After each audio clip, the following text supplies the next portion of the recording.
नमस्कार सर। नमस्ते जी। और सर आपका बहुत बहुत धन्यवाद है, आपने समय निकाला एक तो इतनी व्यस्तता के बीच, और इसके साथ साथ इतना आदर मान और सम्मान दिया।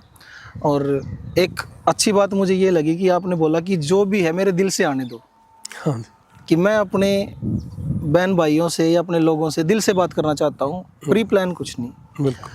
तो मैं सबसे पहले आपसे ये पूछना चाहता दिल हूँ। से धन्यवाद सबसे पहले आपका है जी, कि आप कुरुक्षेत्र से यहाँ मेरे पास आए हो, और मेहमान भगवान का रूप होता है, तो इसलिए मेरे तो आज मेहमान नहीं भगवान का रूप है। थैंक यू सर, बहुत बहुत इतना, आप भी भगवान ही हो सर हमारे लिए। धन्यवाद आपका। और जो अभी हम रिसेंट देख रहे हैं कि आप आम आदमी पार्टी के हरियाणा के उपाध्यक्ष भी हैं। हाँ जी। और लोगों की इतनी सेवा भी करते रहते हैं, खासकर जो हाँ जी। बच्चे हमारे विदेश में गए हैं, वहाँ पे उनको रोजगार नहीं मिल रहा। हाँ जी। तो ये जो पूरा प्रकरण है, हाँ जी। जो विदेश में बच्चों की हेल्प करना और हरियाणा में राजनीति में उतरना, खासकर उस हल्के से जिसमें ऑलरेडी इतना कंपटीशन है, तो आपका हरियाणा में नारनौल से राजनीति शुरू करना और आम आदमी पार्टी से जो है उसकी शुरुआत करना, इसके पीछे क्या कारण है? सबसे पहले तो मैं आपने एक बात जरूर बताना चाहूँगा कि मेरा यहाँ किसी से भी कोई कंपटीशन है ही नहीं। ठीक है जी। मेरा कंपटीशन मेरे खुद से ही है, कि मैं अपने किसान मजदूर को, अपने देश को मैं क्या दे सकता हूँ, मेरा खुद से ही ये कंपटीशन है। दूसरा, मेरा आम आदमी पार्टी से जुड़ने की जो बात थी, मैंने तो यहाँ निर्दलीय इलेक्शन लड़ने के लिए अपना फॉर्म भर दिया था, और ये सोच के भरा था कि जो ये सामने खड़े हैं ये लोग मेरी वोट के लायक नहीं है, क्योंकि इन लोगों का विजन ही नहीं है, इनके पास वो है ही नहीं देने के लिए समाज को, देश को, वो सेवा भाव है ही नहीं। क्योंकि सेवा भाव वाले को 5-10 साल से पहले ही पता चल जाता है कि ये आदमी जिंदगी में करेगा क्या, इसके पल्ले है क्या। तो मेरे को क्लियर था कि इन लोगों को मैं वोट नहीं कर सकता, इसलिए मैंने अपना निर्दलीय भरा था कि मेरी वोट मैं खुद ही डाल लूँ, और मुझे वोट डालने का बड़ा शौक है। तो और ये मतलब मुझे चिंता हुई जब एमपी का इलेक्शन था, मेंबर ऑफ पार्लियामेंट का। यहाँ जयप्रकाश जी खड़े हुए थे, उस साइड से बीजेपी के थे, तो बीजेपी वाले रणजीत सिंह जी थे, और हम नाराज भी थे बीजेपी से कुछ मुद्दों को लेके, विचारधारा मेल नहीं खा रही थी कुछ। और जयप्रकाश जी उस चीज़ के लायक ही नहीं थे, कि इनका ज़िंदगी में कोई क्लियर विजन ही नहीं, इन्होंने हमेशा बस व्यापार, इसके सारे पैसा ही कमाना था, कमाया है। तो इसलिए मेरा मन करा कि यार एमपी के इलेक्शन में तो इन्होंने वोट नहीं करा। ऐसी स्थिति फिर विधानसभा में भी आ गई, ना तो कांग्रेस वाले का कोई विजन है, ना बीजेपी वाले का है, ना इनेलो का है, ना कुछ और। तो मैं कहा मैं क्या करूं, तो मैंने सोचा कि मेरी वोट मैं खुद ही डाल लूं, मुझे वोट डालने का शौक था, तो इसलिए मेरे अधिकार में मेरे हाथ में ही ले लेता हूँ। तो रास्ते में चलते चलते जैसे ही मैंने अपना फॉर्म भरा, तो अगले ही दिन मेरा आम आदमी पार्टी की जो मेन लीडरशिप है दिल्ली की, उनसे मेरी मुलाकात हुई, टेलीफोन पे बात हुई, और उन्होंने मुझे यही सारी चीज़ें प्रोवाइड करवा दी। अब इनके साथ जो असली बात थी ना, कि मैं हेल्थ और एजुकेशन पे काम कर रहा हूँ।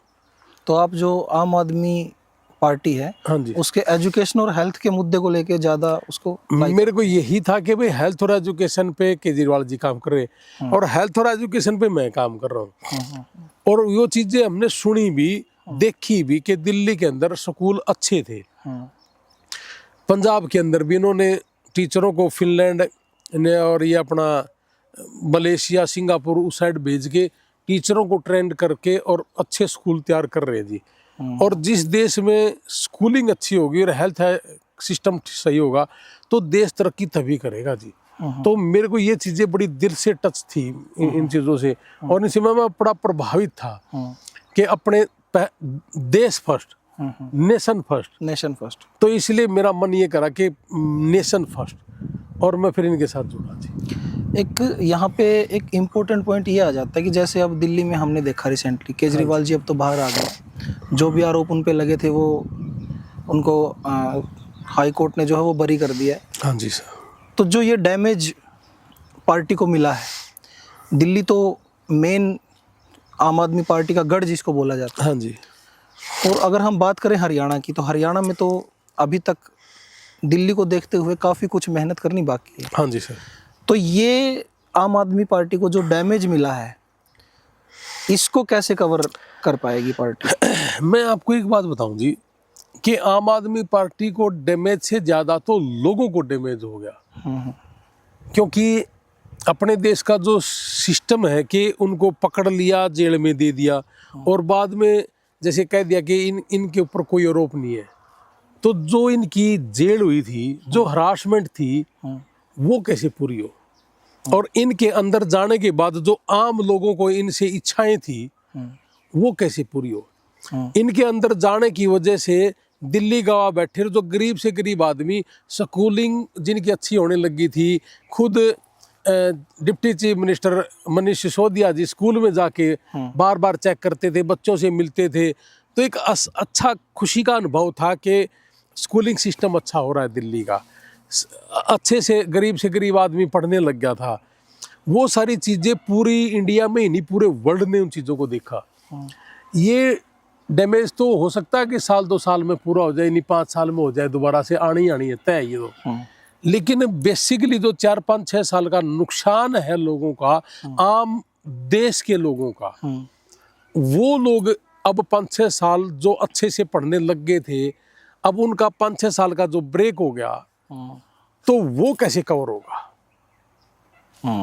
और ये जो 5-6 महीने जेल में गए हैं, कोई 2 साल जेल में गए थे मनीष सिसोदिया जी, और फिर बाद में अगर भाई कोई आरोप तय नहीं मिले, तो ये बहुत जबरदस्त हरासमेंट है जी। और फिर उससे ज़्यादा हरासमेंट मैं मानता हूँ आम पब्लिक की, कि जो अच्छा, अब ये घर में कहते हैं ना कि जी मेरा बेटा अब बड़ा अच्छा पढ़ने लग गया है, बड़े अच्छे स्कूल हो गए हैं, और फिर एकदम जैसे 8वीं में कोई बच्चा है और उसको वही पीक टाइम तो उसका स्टडी का होता है, 8वीं से +2 है ना, वही होता है 6वीं 7वीं 8वीं +2, और वही अब 5-6 साल इनके खराब हो गए कि वहाँ कोई सिस्टम नहीं है, कोई देखने वाला नहीं, कोई चेक करने वाला नहीं है, मुख्यमंत्री का लेवल कहाँ, केजरीवाल जी का लेवल।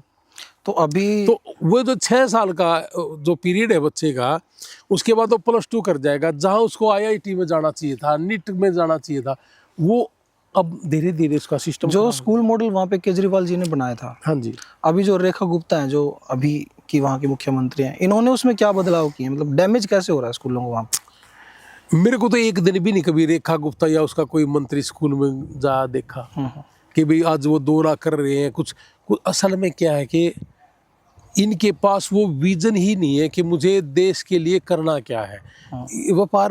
व्यापार ज़्यादा कर रहे हैं इसके चीज़ पर। अब देखो बीजेपी कह रहे थे कि जी 10 साल पहले जब आई थी, 11 साल पहले, अब तो ऑलमोस्ट 11 से ज़्यादा हो गया, कि हम भ्रष्टाचार को बिल्कुल 100% दूर कर देंगे। आप कुरुक्षेत्र से हैं, कुरुक्षेत्र से ही चीफ मिनिस्टर हैं हमारे, है ना।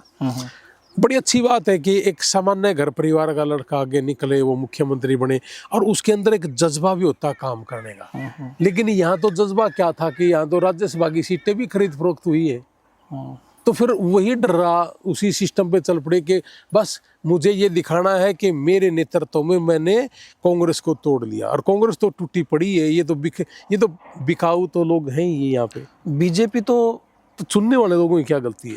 अगर बीजेपी आई है सर, सत्ता में आई है, दिल्ली में आई है या पूरे देश में आई है, तो उनका तो मुद्दा मेनली एजुकेशन का तो था भी नहीं, वो तो धार्मिक मुद्दे या फिर जो सनातन को लेके ज़्यादा, जैसे उनकी RSS की जो संस्था है वो प्रचार करते हैं सनातन धर्म को लेके, तो उनका तो एजुकेशन का कोई मुद्दा मेन था नहीं।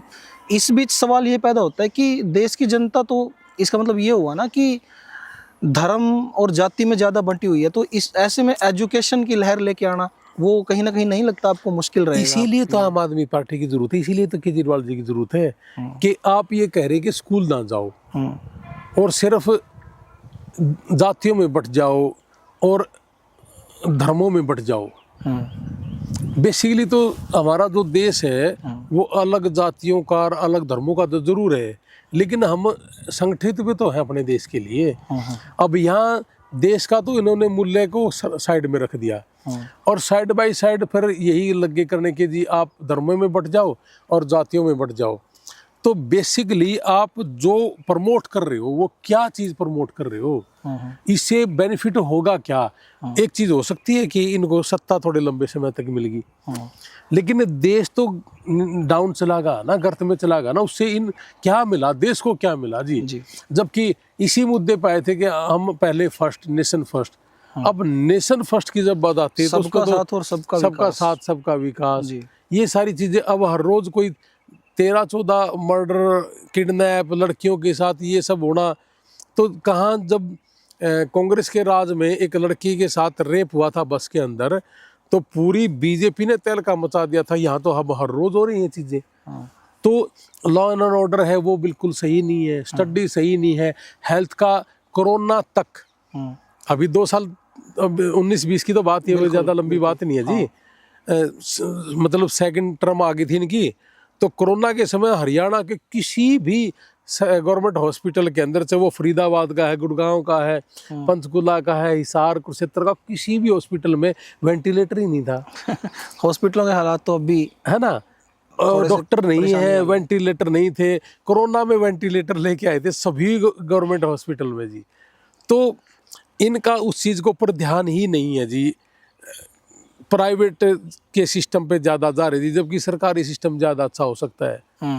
अमेरिका के लोग अपने बच्चों को जहाँ पढ़ाते हैं वहाँ के स्कूल सिस्टम ऐसा गजब का है कि प्रिंसिपल खुद बहुत बार रेड लाइट पे खड़ी होती है और छोटे बच्चों को ये सिखाती है कि देखिए इस पिंक लाइट का क्या है, रेड लाइट का क्या है, इसका इशारे समझाना। खड़ी हो गए, पुलिस वाले साइड में खड़े हो जाते हैं, इशारे में, और बच्चों को भी खड़े करते हैं जी, झंडे लेके, साइन वो बताते हैं जी वो सारी चीजें।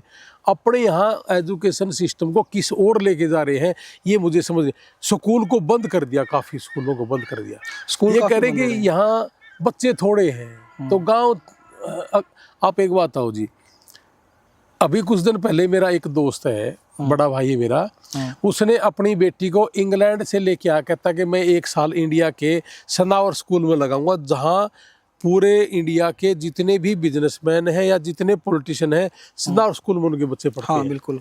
तो इंग्लैंड से वो बच्ची आई है, तो सनावर स्कूल तो बिल्कुल पहाड़ियों में है, कोई नजदीक गाँव भी नहीं है, पहाड़ियों में है वो पूरा, है ना, कोई गाँव भी नहीं है, रास्ते भी यूं टेढ़ा।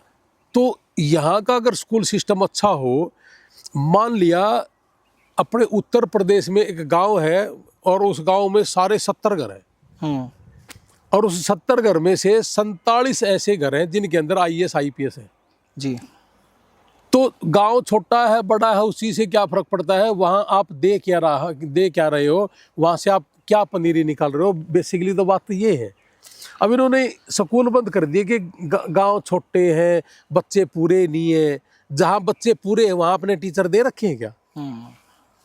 टीचर्स की तो हर जगह यूनिवर्सिटी स्कूल सब जगह तो इनका जी हेल्थ और एजुकेशन पे ध्यान है ही नहीं, और होगा भी क्यों, इनको लेना ही देना नहीं। इनके तो यही चीज नहीं पूरे हो रहे कि भाई आप इस जाति के हो, आप इस धर्म के हो। ये धर्म और जाति इस चीज के ऊपर कर दिया अभी। तो फिर ये है क्या? ये तो कुछ नहीं जी। ये तो जो धर्म और जाति की सर आप बात कर रहे हो ना, हाँ जी, इसमें एक बड़ा खासकर जहाँ पे हम बैठे हैं हरियाणा में, हाँ जी, इसकी एक खास बात है जो प्रचलित है। आम गांव में आप जाओगे तो हमारे गांव के बड़े बूढ़े और बच्चे तक बताएंगे आपको ये चीज़। हाँ जी।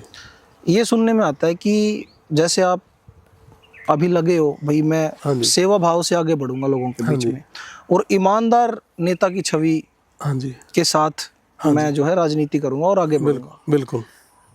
पर हमारे यहाँ पे लोगों का मानना ये है कि ईमानदारी फर्स्ट प्रायोरिटी नहीं है किसी नेता की। नेता की बेस्ट क्वालिटी हमारे लोग मानते हैं कि उसको माइंड डाइवर्ट करना आना चाहिए। और यही एग्जाम्पल आप अक्सर देखते होंगे कि चाहे आपका हल्का है चाहे आसपास के हल्के हैं, आप कहीं तक भी चले जाओ राजनीति में, ईमानदारी से ज़्यादा वो नेता कामयाब रहे हैं जिन्होंने माइंड डाइवर्ट किया है। तो कर तो रहे हैं, यही तो कर रहे हैं कि यार तेरा भाई है MLA बन जाएगा, या तेरा किसान परिवार का हूँ, भाई साहब मेरी ज़मीन बिक गई यार, भाई साहब प्लीज़ मेरा साथ दे दो। आधे से ज़्यादा MLA 90 के 90 MLA को ले लीजिए आप। आज हरियाणा के अंदर मैं जितने भी हमारी पब्लिक जो सुनेगी, खासकर सुनना मेरी इस बात को, कि पूरी 90 के 90 हल्के जितने भी हैं, जिसमें इंडियन नेशनल लोकदल पार्टी है, जेजेपी पार्टी है, कांग्रेस है, बीजेपी है, इनके जितने भी मुखिया हैं जिनको हम चीफ मिनिस्टर का चेहरा मानते हैं, बिल्कुल। तो हमारी चीफ मिनिस्टर का चेहरा तो वही होना चाहिए ना जो देश के लिए काम करता हो, अपने प्रदेश के लिए अच्छा हो, हर कम्युनिटी के लिए अच्छा हो, हर जाति धर्म के लिए ठीक हो। तो वो आदमी, एक सिंगल आदमी भी मुझे वैसा दिखाए जो पहले के दीनबंधु सर छोटू राम जी, चौधरी देवीलाल जी, या कांग्रेस की बात करें तो आप राजीव गांधी, इंदिरा गांधी जी, या बीजेपी की बात करें तो वाजपेयी जी, या अंबेडकर जी, या अब्दुल कलाम जी, भगत सिंह जी, सुभाष चंद्र बोस जी, इनकी तस्वीरें हम अपने घर में लगाते हैं कि ये मेरे बॉस थे, ये मेरे देश के नेता थे। बिल्कुल। आज पूरी 90 के 90 हल्के में किसी भी पार्टी के चाहे मुखिया है चाहे एमएलए है, एक सिंगल आदमी मुझे बताए जिनको इनकी लाइन में मरने के बाद इनके फोटो लगा के और हम गर्व से कह सके ये मेरा नेता था। नेता तो ये है ही नहीं, बिल्कुल। ये तो बिजनेसमैन है और इनको पैसे से मतलब है। इनको मतलब इस बात से है कि मैं एक गरीब परिवार से उठा हुआ हूँ, मेरा साथ दे दो। एमएलए ही बनना सब कुछ है क्या? सिर्फ मैं एक बार मंत्री बन जाऊं उसके बाद अपने बिजनेस कर लूं, खाना कहीं, मतलब सुनने में यही चीज आती है कि धड़ल्ले से वो चल रही है, कमीशन चल रहा है, धड़ल्ले से ये चल रहा है जी, धड़ल्ले से वो चल रहा है जी। बिजली की व्यवस्था ठीक नहीं है। केजरीवाल जी दिल्ली के अंदर थे, बिजली की व्यवस्था 24 घंटे थी, स्कूलिंग अच्छी थी, हेल्थ एजुकेशन सारा कुछ सिस्टम ठीक था। अब वो पंजाब के अंदर है, हेल्थ के लिए उन्होंने हर आदमी के लिए 10 लाख का पैकेज रखा साल का। घर में 5 आदमी तो 50 लाख का पैकेज हो गया जी पूरे साल का। अगले साल का फिर 50 लाख का हो गया जी। जितनी भी महिलाएं हैं सबको 18 साल से ऊपर जितनी भी है सबको 1000 रुपये दे दिया। एक घर में अगर 4 है तो 4000 रुपये हर महीने आ गया। उसके साथ साथ कि बच्चे हैं स्कूल जा रहे हैं, एजुकेशन सिस्टम ठीक हो गया।